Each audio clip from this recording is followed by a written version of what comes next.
Chapter 10. Lexie paid no mind to the crowd of people as they got on the train. This was her first time returning to the land where she had been born since she was a baby. She had been hoping for some kind of an aha moment ever since being told that she was going to France with Jay. This was where she had been born and had lived with her parents. She should feel some connection to this country, surely. Right? They had landed, and she felt nothing different. Even now on the train, after she even took the chance to briefly touch the grass outside. There was no mystical connection that people always talked about having when they returned home. Maybe she would feel something if they were able to find where she had lived as a baby with her parents. That thought brought her out of her own mind and onto the man standing next to her. What must he be feeling right now? It was one of the few subjects that neither of them had felt comfortable broaching. How was he doing with everything? His life had been turned upside down even more than hers had. She at least knew who her parents had been, while there was a distinct possibility that he did not even know that. Even if they did turn out to be brother and sister, he wouldn't have the stories of them she had growing up. They were nameless shadows that were associated with her, and nothing more. To her, that was sadder than anything else. She was sincerely hoping that there was another explanation than them being related. He deserved more than shadows and stories. He deserved the truth and people that cared for him. Caring for him was easy, almost too easy. Giving him the truth, however, may well be beyond her ability. Both Jay and Lexie needed to find something here, whether it was merely a connection to her parents or the truth of what had happened and who he was. Finding that information was and needed to be one of the major objectives of this trip. Or as she was starting to think of it in her head, this mission. Lexie shook her head in an effort to clear the errant thoughts. She needed to focus and keep her mind on the current task at hand. There was a lot to see and even more to be prepared for. She couldn't afford to waste time on things that she had no control over. If she needed to, she could worry about those things at night when no one else was around. Right now, however, she needed to be able to focus on her surroundings. She was convinced that what had happened to her parents had been no accident. She had no proof.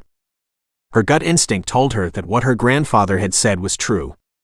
What she was sure of was that the probability of the CIA refusing to give them any information for any other reason was incredibly low. Whatever connection her grandfather had to the CIA or government had gotten him in the door, but little farther. It was enough for the grieving man to draw his own conclusions based on their behavior and the information he had previously gathered. She was certain that the CIA knew exactly what had happened and never told her family anything that they knew. Not that the government agency would do something like that willingly anyway. As always, with situations when it came to information, it became a matter of clearance, which they did not have.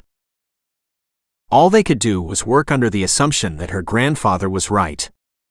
That the fire had been set deliberately and her parents murdered.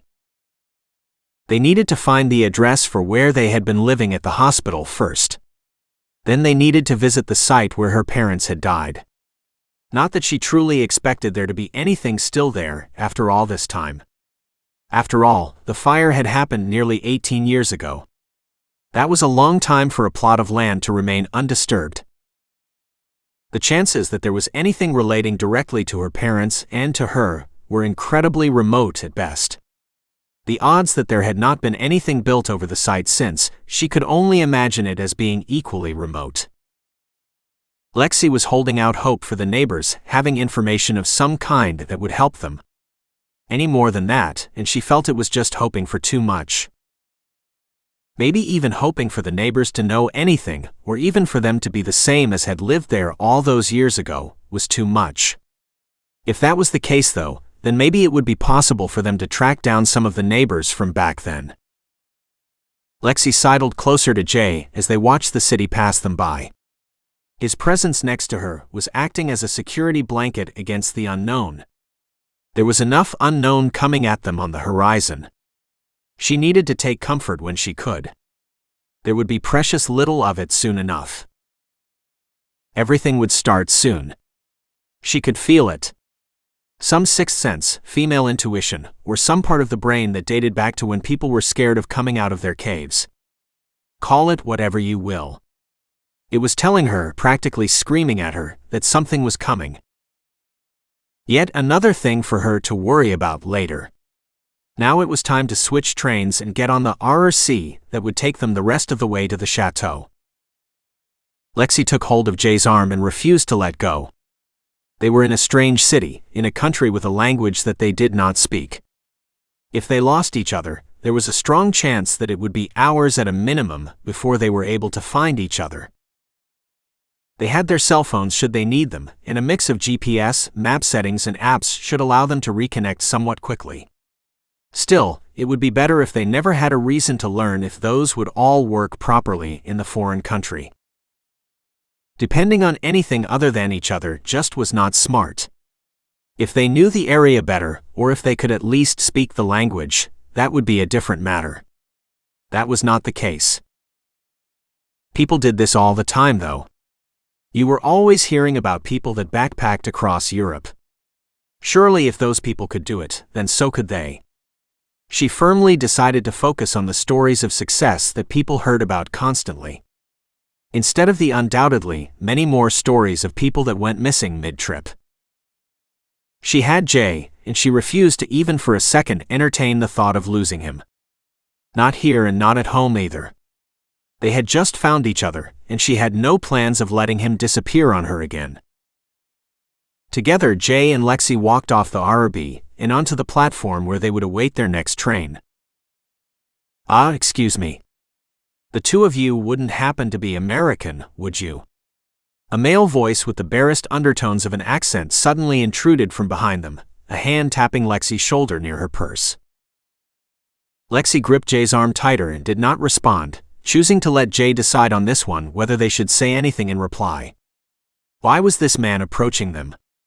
They weren't talking at the moment, so there shouldn't be anything obviously American about them. Jay paused before responding automatically, instantly regretting the knee-jerk reaction. We are indeed. Do you need help with something? It was probably nothing, but there was an off feeling practically pouring off the man. I'm just trying to figure out if this train is the one I need to get on. Can you tell me where it is going? The man asked, his accent becoming more pronounced. There was a lot that was wrong with that question.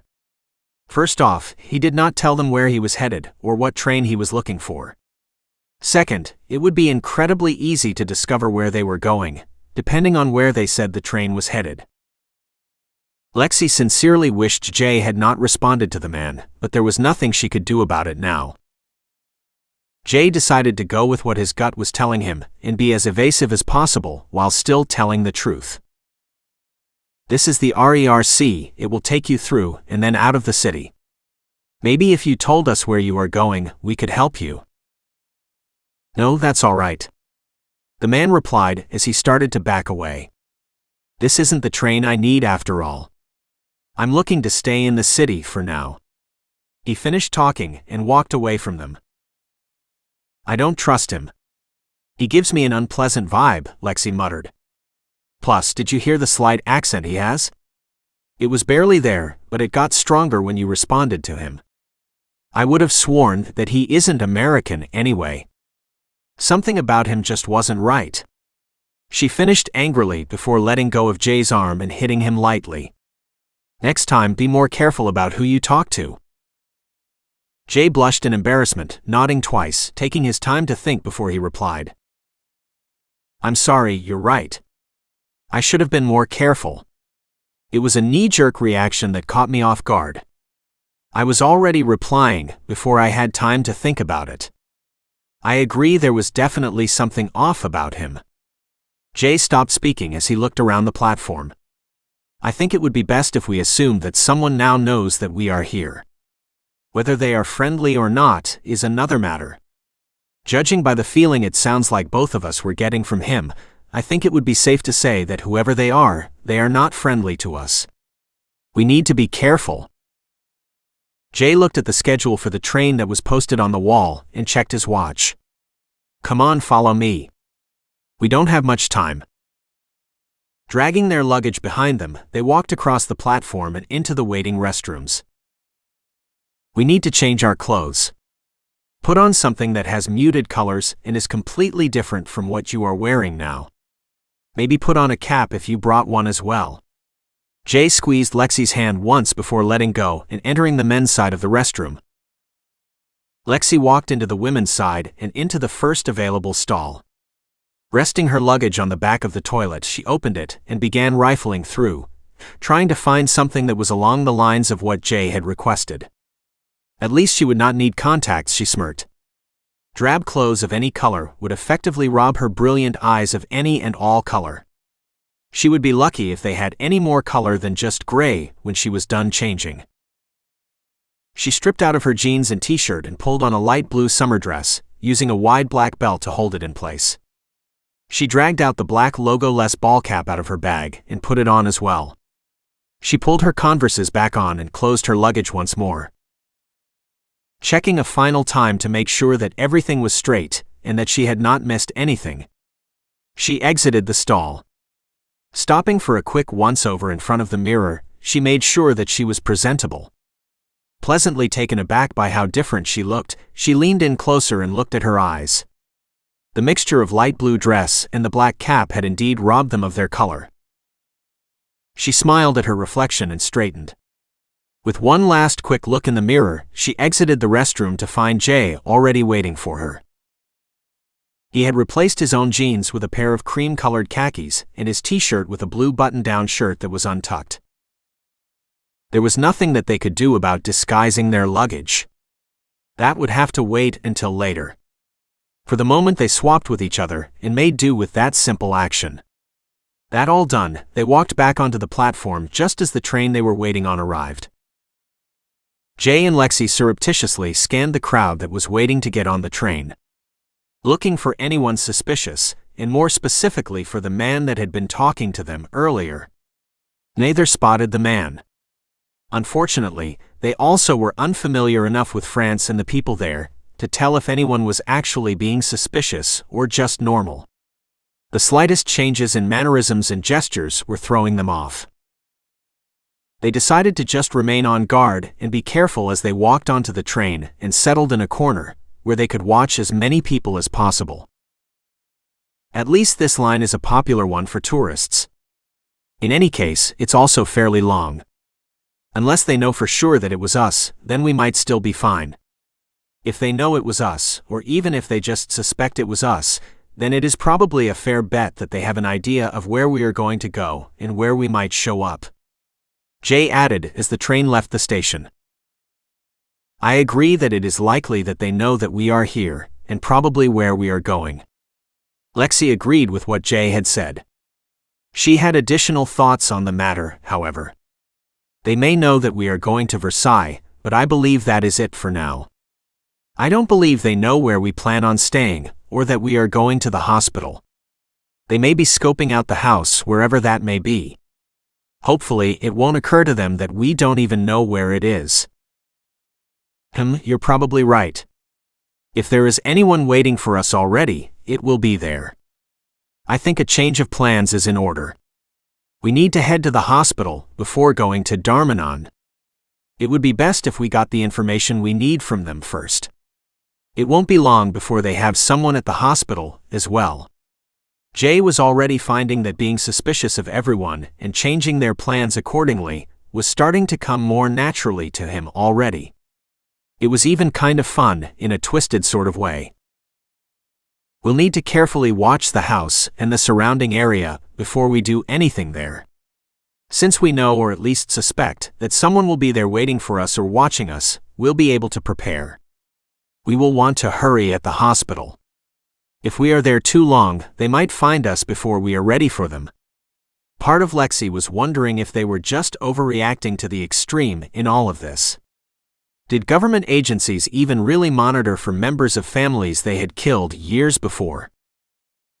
They were just a couple of normal people, nothing outstanding about them. Then she would remember what her grandfather had told them about her parents, more specifically, about how they had died. There wasn't much information to go on. He was the first to admit that. There had, however, been enough that he had been able to make some of what he considered at least to be accurate assumptions. They knew for sure that her parents had been working for the CIA at the time of their deaths. There were a number of things wrong about the fire and everything after it as well. First off, how did she, a small baby, survive a fire that her parents and another young child had not? Another thing, why had her grandpa needed to fly over and pick her up? Surely that was not normal. Had the government distanced itself from her parents? That was what was always happening in books and movies. Her grandfather had also mentioned that the hospital had not let him see the bodies for identification, nor would they show him any of the records. While it was certainly possible that the bodies were burnt beyond recognition, he had always felt that there was more to it than that. He had been sure that the government had been up to something, probably in order to hide that they had been murdered. Again, though, that brought up the question about why she had been left alive. Had whoever killed her parents and set the fire not known that she was in the house? Or had they been hoping that by letting her die in the fire, that it would keep people from also looking too closely at her parents' bodies? Did they just not care? She doubted it was that one. Lexie mentally shook her head once more to clear and put those thoughts on the back burner of her mind. They were not thoughts that she could get answers to right now, so all she would be doing was thinking herself in circles and coming up with ever crazier theories. She needed to focus on what was going on around her right now. There was too much going on for her to lose her concentration like this. Jay was depending on her, just like she was depending on him. Forcing him to do more than she was willing to was wrong and likely dangerous. They each had their own strengths, and while they might not know the full extent of them yet, she had to be ready for when something came up that required both of them. Her mind focused, and all erroneous thoughts were now pushed to the back where they could not interfere. Lexie focused on the people that filled the train. Some had been on before them, some had gotten on with them. The ones she concentrated on were the ones that had gotten on after them. Since they had been approached when they were already waiting for the train, she did not think that they had had enough time to get someone on before them. They had been watching all the people that got on with them, so that ruled them out for the most part.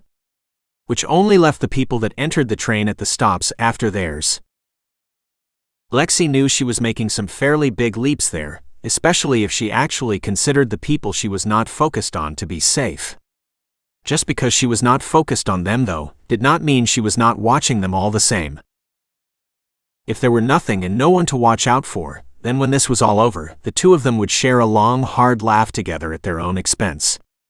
There was even a high probability that was indeed going to be the case. That they were doing nothing more than freaking themselves out over nothing and overreacting to what would normally be seen as absolutely normal and everyday things. Lexie desperately wanted that to be the case. She wanted to just be a normal girl, going to France and on a train, traveling through Paris with a friend. And maybe if both their grandfathers had not told them the truth about their lives, that would be the case. Now, though, it was just too much in a far too short amount of time. Never before had she known or even thought that acting like this would come so naturally to her. Being suspicious of everyone to the point where she was watching them all like a hawk should have been beyond exhausting. She was finding it to be the exact opposite in her case. Rather, in fact, she was finding that she felt more alive than ever. The mix of adrenaline, intrigue, and danger, whether imagined or real, was creating quite the heady feeling in her. She had never thought that she was an adrenaline junkie before. Now, however, if this is the way that they felt when they were chasing their next high, though, she could see the appeal.